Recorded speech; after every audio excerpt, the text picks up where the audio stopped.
তো দেখলাম আমরা যে এই তিনটি পর্যায়ে তারা কিন্তু আমরা কিন্তু পশুদের থেকে কি না, আলাদা না, মাত্রাতে কম বেশি হতে পারে। প্রথমটা কি বললাম, পাশবিক চাহিদা। দ্বিতীয়টা কি বললাম, দ্বিতীয়টা হচ্ছে বুদ্ধিমত্তা। তৃতীয়টা কি বললাম, আবেগ। 4 নম্বর একটা জিনিস যেটা আছে সেটা হচ্ছে স্পিরিচুয়ালিটি। কি বললাম, আধ্যাত্মিকতা।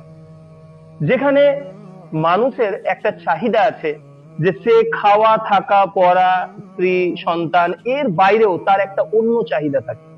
এজন্য দেখবেন পৃথিবীর বহু মানুষ, যেরকম আপনারা ফোর্ডের নাম শুনেছেন, হেনরি ফোর্ড নাম শুনেছেন নিশ্চয়ই, ফোর্ড গাড়ি চলে, বিখ্যাত। হেনরি ফোর্ডের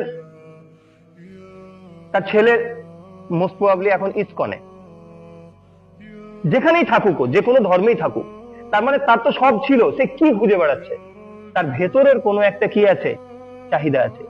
অনেক বিদ্ধক্ত পণ্ডিত মানুষ দুনিয়াতে টাকা পয়সা করে থাকতে পারতো, কিন্তু সেই মানুষগুলো দেখবেন কোনো একটা জায়গাতে বসে ধ্যান করছে কিংবা ঘুরে বেড়াচ্ছে। ওর চাহিদাটা কি, কি সে খুঁজছে? যেটা খোঁজে সেটা হচ্ছে তার এমন একটা জায়গার কিছু চাহিদা আছে যেটা শুধুমাত্র এই পৃথিবীর খাওয়া, পড়া এবং যৌন চাহিদার মাধ্যমে শুধুমাত্র কি করে না, মেটে না। এখন মজার বিষয় হচ্ছে যে এই জায়গাতে আমরা পশুদের থেকে কি আলাদা। এই চাহিদাটা কাদের নেই? এই চাহিদাটা কোনো পশুর নেই।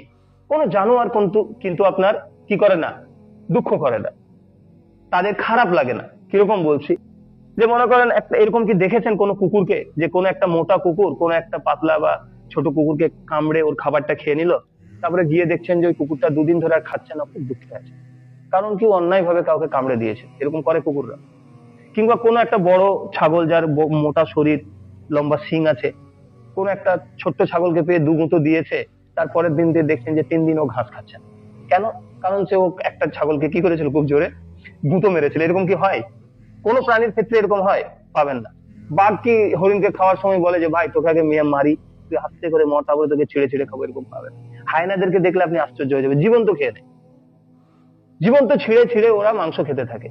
কিন্তু ওদের বাকি সমস্ত জিনিসগুলোই অল্প স্বল্প আছে, কিন্তু তাদের একদমই যেটা নেই সেটা কি, সেটা হচ্ছে কোনো আধ্যাত্মিকতা নেই। এর কারণ কি? এর কারণ হচ্ছে এই জায়গাতে আমরা সম্পূর্ণরূপে আল্লাহ সুবহানাহু ওয়া তাআলা সর্বোত্তম সৃষ্টি হয়। সেটা হচ্ছে যে এর আগের ছিল নাফস এবং রূহ। কি বললাম? নাফস এবং রূহ।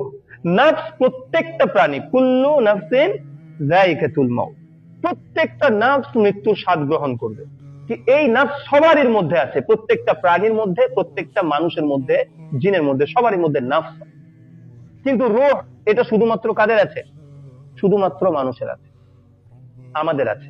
এবং কোরআনে আল্লাহ সুবহানাহু ওয়া তাআলা এই কথাটি বলেছেন যে ওয়া ইযা সাওয়াইতুহু ওয়া নাফাখতু ফীহি মির রূহি ফাকাউ লাহু সাজিদিন। যখন আমি আদমকে সুষম করলাম, ব্যালেন্স করলাম, ইভেন করলাম, তাকে ভারসাম্য দান করলাম, এবং তার মধ্যে যখন আমি রূহ ফুঁকে দিলাম, তখন মালাইকাদেরকে বললেন যে এবার তোমরা কি করবে, সাজদাতে পড়ে যাবে, এবার তোমরা সাজদা করবে। তার মানে এখান থেকে বুঝতে পারলাম যে মানুষ পশুদের থেকে আলাদা হয় যে গঠনগত, যে উপাদানের জন্য, সেটা হচ্ছে রূহ। এখন রূহ এসেছে কোথা থেকে? আল্লাহ সুবহানাহু ওয়া তাআলার কাছ থেকে, সরাসরি একটি আলাদা সৃষ্টি। এজন্য দেখবেন যে আমাদের সব সময় একটা চাহিদা থাকে যে আমরা ভালো কিছু করি, ভালো কিছু কাজ করি। এজন্য দেখবেন যে এই যে আজকে গাজাতে যেটা হচ্ছে, দেখেন গাজাতে যেতে গিয়ে কত মানুষ মারা যাচ্ছে, কিন্তু তারপরেও তারা বলছে যে না, আমাদেরকে তাদেরকে কি পৌঁছাতে হবে, খাবার পৌঁছাতেই হবে। হচ্ছে কি না? সুদানে, ইয়েমেনে এগুলো হয়েছে। কত অ্যাক্টিভিস্ট তাদের মানে যে সমস্ত মুমূর্ষু ব্যক্তি যাদের প্রয়োজন রয়েছে, তাদের জন্য কাজ করতে গিয়ে তারা মৃত্যুবরণ পর্যন্ত করছে। কেন করছে? কোন জায়গা থেকে করছে? তাছাড়া আমাদের তো স্বাভাবিক চাহিদা ছিল যে আমরা নিজের নিজের জান, নিজের মাল নিজে নিয়ে চুপচাপ করে আনন্দে থাকবো। কোন জিনিসটা আমাদেরকে এত বড় সিদ্ধান্ত নিতে দেয়? সেটা হচ্ছে কি, সেটা হচ্ছে আমার ভেতরের অন্তরের একটা প্রশান্তি, যেটা আমি অন্য কোনো জায়গা থেকে পাই। এটা শুধুমাত্র পাওয়া যায় অন্য কিছু, হায়ার বিইং যেটাকে বলা হয়, সেটা থেকে।